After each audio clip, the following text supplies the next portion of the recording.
أعوذ بالله من الشيطان الرجيم. بسم الله الرحمن الرحيم. الرحمن علم القرآن خلق الإنسان علمه البيان. الشمس والقمر بحسبان والنجم والشجر يسجدان.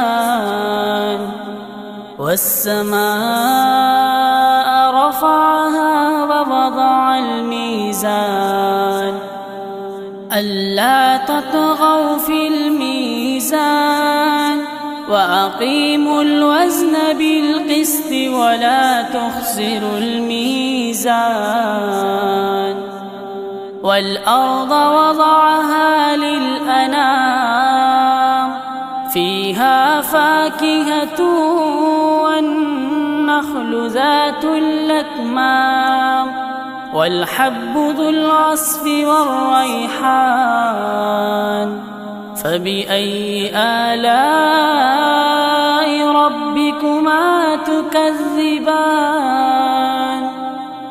خلق الإنسان من صلصال كالفخار وخلق الجان من مارج من نار. فبأي آلاء ربكما تكذبان؟ رب المشرقين ورب المغربين. فبأي آلاء ربكما تكذبان؟